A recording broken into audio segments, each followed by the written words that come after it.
করেছি। আমার মনে হয় আমরা এই দলীয় অবস্থান ফেল করার কারণে আমরা ক্ষমতা হারিয়েছি। আসলে আরেকটা জিনিস ছিল যে আসলে জননেত্রী শেখ হাসিনা নিজেও চিন্তা করতে পারেনি যে ঠুনকো একটা আন্দোলনে দলটা পড়ে যাবে, কিন্তু এখানে একটা বেসিক কারণ ছিল। আপনি দেখবেন যত স্টুডেন্টরা কাজ করেছে, তো এই স্টুডেন্টদের সাথে সাথে স্টুডেন্টদের মা বাবা, এমনকি রিক্সা চালক, ভ্যান চালক, সাধারণ মানুষ একটা অতিষ্ঠ হয়ে গেছিল, যে কারণে আমাদের সরকার পতনই হয়েছে।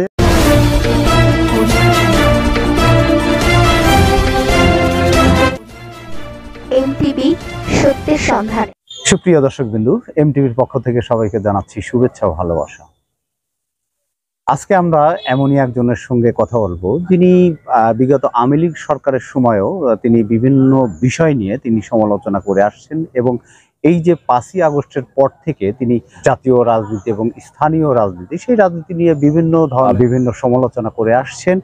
তো আমরা বেশ কয়েকদিন যাবত তার যে ব্যক্তিগত সেখানেও আমরা দেখেছি যে তিনি বিভিন্নভাবে লাইভ করে তার দলকে নিয়েই তিনি বিভিন্নভাবে সমালোচনা করছেন, এবং এই সমালোচনা করে তিনি আলোচনায় আসছেন। তেমনই একজনের সঙ্গে কথা বলবো যিনি রাজশাহী বিশ্ববিদ্যালয়ের সাবেক ছাত্রনেতা SM সাইফুল আলম বিপুলের সঙ্গে। সেনেটারি জগতে অনন্য নাম, সুজানগর কাচারিপাড়ায় অবস্থিত রওশন ট্রেডার্স। আচ্ছা, আমরা যেটি আসলে দেখতে পেরেছি যে আপনি বেশ কয়েকদিন যাবত আপনার যে ব্যক্তিগত ফেসবুক আইডি রয়েছে, সেখানে লাইভের মাধ্যমে আপনি বিভিন্নভাবে যে আপনার দল, সেই দলকে নিয়েও সমালোচনা করে আপনি আলোচনায় আসছেন। তো মূলত আমরা যেটি দেখেছি যে এই 5ই আগস্টের পর আওয়ামী লীগ সরকার পতনের পর থেকে যে প্রভাবশালী সাবেক মন্ত্রী, এমপি এবং যে পুলিশের ঊর্ধ্বতন কর্মকর্তা সহ স্থানীয় এবং জাতীয় পর্যায়ে যেসব নেতৃবৃন্দ রয়েছে, তারা সবাই গা ঢাকা দিয়েছে, কেউ বিদেশ চলে গিয়েছে, কেউ আইনের হাতের সোপর্দ হয়েছে। তো এই পরিস্থিতির মধ্যেও আপনি বিপুল সাতবাড়িয়া বসে এই ধরনের আলোচনা করেন, আসলে এই যে উৎসাহ কিভাবে আসে? আলহামদুলিল্লাহ, সকল প্রশংসা আল্লাহ তাআলার। আসলে আপনারা দীর্ঘদিন যাবত আমার সাথে কাজ করে আসছেন, আপনারা জানেন আমি কেমন, এবং আমার সুজানগর পাবনার লোক জানে যে SM সাইফুল আলম বিপুল কোন ধরনের পলিটিক্স করে। আসলে 1991 সাল থেকে আজ পর্যন্ত রাজনীতির সাথে জড়িত। আমার ব্যাপারটা বললে আপনি বুঝতে পারবেন যে নেগেটিভ ব্যাপারটা কোথায় আসছে। 1991 সাল থেকে ছাত্রলীগ থেকে শুরু করে রাজশাহী ইউনিভার্সিটি ছাত্রলীগ, এবং পরবর্তীতে এই ডেমরা যুবলীগ যেটা ঢাকায়, এবং বর্তমানে পাবনা সুজানগর সাতবাড়িয়ায় এসে আওয়ামী লীগের সাথে জড়িত হই 2015 সাল থেকে। আসলে প্রথমেই আমি বলছি যে এই যে 1991 সাল থেকে 2024 পর্যন্ত রাজনীতি করলাম, এই রাজনীতিতে বাংলাদেশের কোথাও কোনো পোস্ট আমাকে আপনি দেখতে পারবেন না, আমার নাই, একটাতেও নাই। আসলে নাই এর কারণ কি? থাকতে তো পারতো, আমি তো দল করি, দলের বিভিন্ন কার্যক্রমে অংশগ্রহণ করি, তো নাই কেন?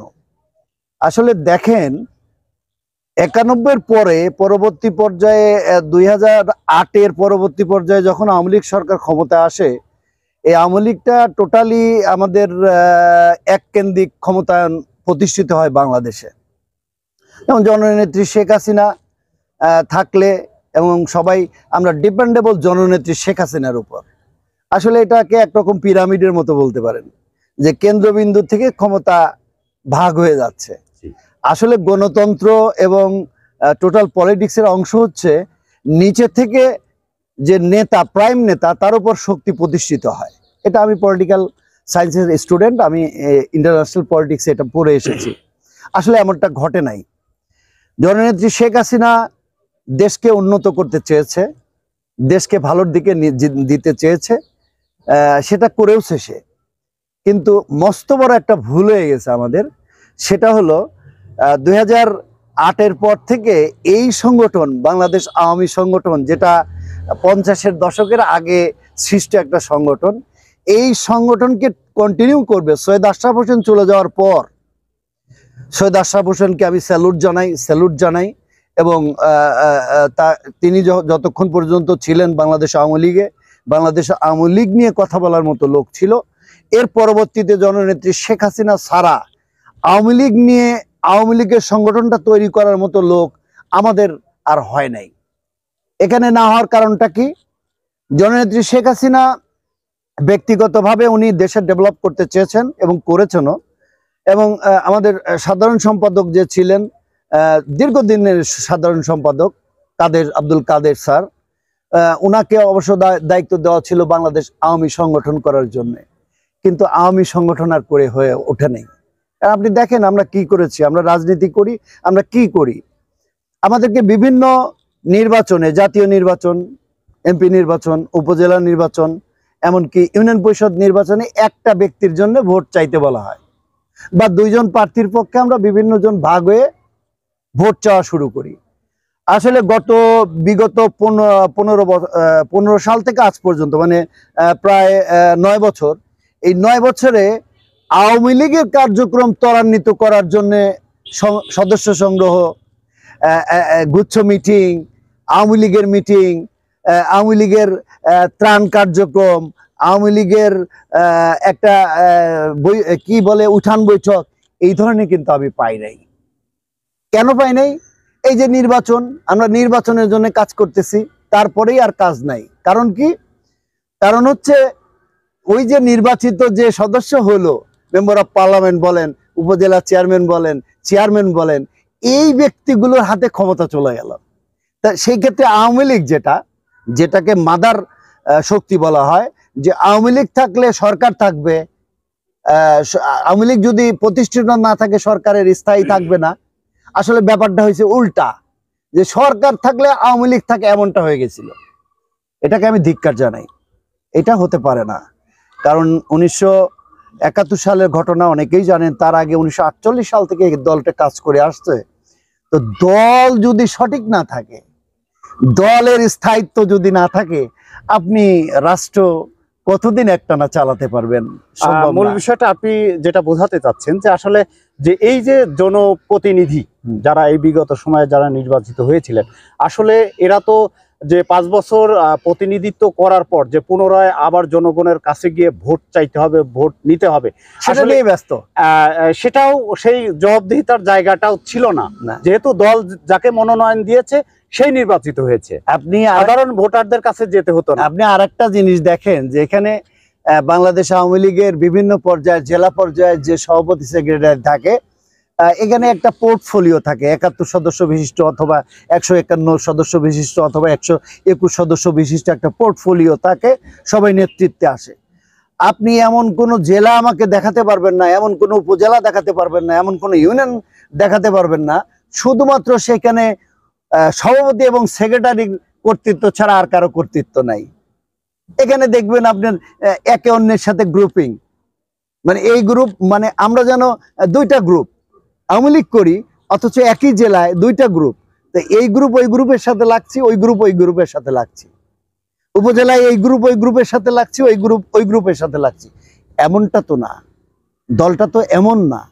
দলটা একটা চেইন অফ কমান্ড, সভাপতি সেক্রেটারির আন্ডারে যুগ্ম সাধারণ সম্পাদক, সাংগঠনিক সম্পাদক এবং অন্যান্য সম্পাদক মণ্ডলী বিভিন্ন পর্যায়ে কাজ করবে। হ্যাঁ, উপজেলা চেয়ারম্যান থাকবেন, চেয়ারম্যানরা থাকবেন, সংসদ সদস্য থাকবেন, কিন্তু দলের একটা পোর্টফোলিও আলাদা অবস্থানে থাকা উচিত।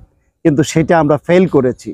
আমার মনে হয় আমরা এই দলীয় অবস্থান ফেল করার কারণে আমরা ক্ষমতা হারিয়েছি। আসলে আরেকটা জিনিস ছিল যে আসলে জননেত্রী শেখ হাসিনা নিজেও চিন্তা করতে পারেনি যে ঠুনকো একটা আন্দোলনে দলটা পড়ে যাবে।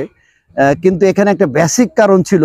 আপনি দেখবেন যত স্টুডেন্টরা কাজ করেছে, তো এই স্টুডেন্টদের সাথে সাথে স্টুডেন্টদের মা বাবা, এমনকি রিক্সা চালক, ভ্যান চালক, সাধারণ মানুষ একটা অতিষ্ঠ হয়ে গেছিল, যে কারণে আমাদের সরকার পতনই হয়েছে। এবং আরেকটা বিষয় যেটা আমরা জানতে পেরেছি যে এখানে যে তৎকালীন প্রধানমন্ত্রী শেখ হাসিনা, আসলে তার কাছে বাইরের যে পরিবেশ পরিস্থিতি হয়েছিল, আন্দোলন যে কঠিনতর হয়েছিল, এই জিনিসটা মূলত তার কাছে কোনো নেতা নেতৃবৃন্দ এই মেসেজটা তার কাছে আসলে আপনারা সাংবাদিকতা করেন, আপনারা অনেক ক্ষেত্রে জানবেন, বড় বড় নেতার কাছে সাধারণত নিচের নেতারা জি হুজুর মার্কা কথা বলে।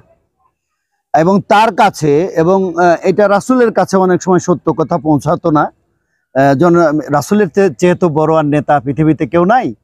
তো এখানে জননেত্রী শেখ হাসিনা, উনি একজন নেত্রী, আমলিক প্রধান, দেশ প্রধান। আমার কথাটা হলো যে 24 দিনে একটা আন্দোলন হলো, একটা গভর্নমেন্ট পড়ে গেল, ডিজিএফআই কি করছিল, রাষ্ট্রের যে গোয়েন্দা সংস্থা তারা কি করছিল, সরকারি যে এজেন্ট তারা কি করছিল? না, তারা আসলে আমরা যেটা দেখেছি তারাও চেষ্টা করেছিল সরকারের সঙ্গে থেকে কাজ করার, কিন্তু পরিস্থিতিটা এমন পর্যায়ে চলে গিয়েছিল যে কারণে আসলে তখন আর এই সংস্থাগুলোর কোনো কাজে আপনি হয়তো আমাকে বোঝানোর চেষ্টা করছেন, কিন্তু আপনি কি জানেন যে কোঠা আন্দোলনের যে কোঠা তারা চেয়েছিল 9টা দাবি, সেই 9টা দাবি পূরণ হয়েছে। 9টা দাবি পূরণ হয়েছে। তাহলে 9টা দাবি পূরণ হওয়ার পর এটা এক দফা দাবিতে গভর্নমেন্ট আন্দোলনে কিভাবে যায়? তাহলে সারাউন্ডিং শুধু স্টুডেন্টরাই না, পুরো বাংলাদেশের মানুষ, যেটা 70% পিপল বলা হয়, যারা একদিকে গেলে যে কোনো সময় যে কোনো পরিবর্তন ঘটে, এই জিনিসটা কোনো না কোনো পর্যায়ে ঘটে গেছিল। এখন আমি দলের নাম নিব না বা কিছু বলবো না, এই জিনিসটা যে কোনো ভাবে ঘটানো হয়েছিল বা ঘটে গেছিল। জি, আরেকটা বিষয় আমরা যেটা জানি যে আপনি এখানে বসেই যে আপনার দলকে নিয়ে সমালোচনা করছেন, তো এই ক্ষেত্রে আপনার দলীয় ভাবে কোনো আপনার উপর কোনো চাপ আসে কিনা? অবশ্যই না, অবশ্যই না। দলীয় ভাবে, আপনার রাষ্ট্রীয় সরকারি ভাবে, এমনকি আমাদের বিরোধী দলীয় ভাবে কোনো ধরনের কোনো চাপ আসবে না ইনশাআল্লাহ। কারণ আমি বিপুল, এস.এম. সাইফুল আলম বিপুল আজকে 15 বছর যাবৎ এই মাটিতে রাজনীতির সাথে জড়িত। আমি সরকার থাকা অবস্থায় সরকারি ক্ষমতা এমন ভাবে ব্যবহার করিনি যে অন্যের মানুষের ক্ষতি হবে, বা আমি ক্ষমতা ব্যবহার করিনি। তা আমার উপর কেন ভাই চাপ আসবে? আমাকে বিএনপি, জামাত বা অন্যান্য একটা দলের লোক আমাকে কেন এসে আমাকে কলার ধরবে? আমি তো কাউকে কলার ধরিনি, আমি তো কাউকে মারিনি, আমি তো কোনো সুযোগ গ্রহণ করিনি। এমনকি 2015 সাল থেকে শুরু করে 24 পর্যন্ত 1টি টাকার কাজ কেউ আমাকে দিয়েছে বা করেছি বা সেই কাজের সাথে জড়িত বলতে পারবে না। দল করেছি, দল করি, যে বাংলাদেশ আওয়ামী লীগ করি, আসলে মনোপ্রুতভাবে আওয়ামী লীগটাও করতে পারিনি। এটা আমার ব্যর্থতা, বা বলতে পারেন যে দলের ব্যর্থতা, বা আমার কষ্টের জায়গা থেকে আমি বলছি যে আমি দলটা যেভাবে করতে চাই, যেভাবে এক্সপ্লেইন করতে চাই, যেভাবে মানুষের মাঝে গিয়ে শুধু দলের কথা বলতে চাই। পরিশেষে বাংলাদেশ আওয়ামী লীগ অর্থাৎ আপনার সংগঠনের জন্য আপনার পরামর্শ কি? আসলে পরামর্শ তো দিবে, বড় বড় জায়গা থেকে পরামর্শ আসে। আমি একজন সাধারণ মানুষ, অতি সাধারণ মানুষ, আমার পরামর্শ নিবে কিনা জানি না, তবে এটা করলে ভালো হয়। দেখেন, আপনাকে কেউ যদি উৎখাত করে বা আপনাকে ফেলে দেয়, সেই ক্ষেত্রে আপনাকে তারকে ফেলে দেওয়ার জন্য বা তার ওখানে যাওয়ার জন্য আপনাকে শক্তি অর্জন করতে হয়। তো যেহেতু আমাদের এখন ক্ষমতা নাই, প্রশাসনিক ক্ষমতা বলেন, দেশের রাজনৈতিক ক্ষমতা বলেন, কোনো ক্ষমতাই আমাদের নাই। তো সেই ক্ষেত্রে আমার ব্যাপারটা হচ্ছে, আমি বলতে চাচ্ছি যারা বাংলাদেশ আওয়ামী লীগ করে, সাধারণ মানুষ জান থেকে, প্রাণ থেকে, দিল থেকে আওয়ামী লীগ করে, এই সমস্ত লোকগুলো আবার আস্তে আস্তে আস্তে আস্তে একজোট হতে হবে। এবং সাধারণ মানুষের ভিতর, সাধারণ সিম্পল পিপুল, যে সাধারণ মানুষটা ডিল করে বাংলাদেশে, এটা প্রায় 30-35%, আর অন্যান্য দলের সাথে সবাই জড়িত। এই 30-35%-এর ভিতরে আমাদের চলাচলটা, গতিবিধি এবং তাদের সাথে সম্পর্কটা বৃদ্ধি করতে হবে। একজন নেতৃত্ব তৈরি হতে পারে নাই। শেখ হাসিনার এগেনস্টে, শেখ হাসিনার পরে একজন নেতৃত্ব দেবে, সেই নেতৃত্বটাই নাই। এটা একটা কেমন ফেইলিওর, কেউ কথা বলবে এমনটা নাই। জি, আপনাকে অসংখ্য ধন্যবাদ এত সময় আমাদেরকে সময় দেওয়ার জন্য। Thank you very much. সুপ্রিয় দর্শকবৃন্দু, এতক্ষণ যে সমসাময়িক রাজনীতি, সেই বিষয় নিয়েই মূলত এস.এম. সাইফুল আলমের সঙ্গে আমরা আলাপ করলাম। তিনি এমনটি বললেন যে আওয়ামী লীগের যে বিভিন্ন সময়ে এই 17 বছর যে বিভিন্ন জায়গায় যে ভুল ত্রুটি ছিল, সেগুলো মূলত শুধরিয়ে আবার জনসমর্থন নিয়ে এই দল আবার সুসংগঠিত হবে, এমনটি আশা করলেন। তো পরবর্তীতে আমাদের নতুন কোনো অতিথি নিয়ে আপনাদের মাঝে উপস্থিত হব। সে পর্যন্ত সবাই ভালো থাকুন। আল্লাহ হাফেজ।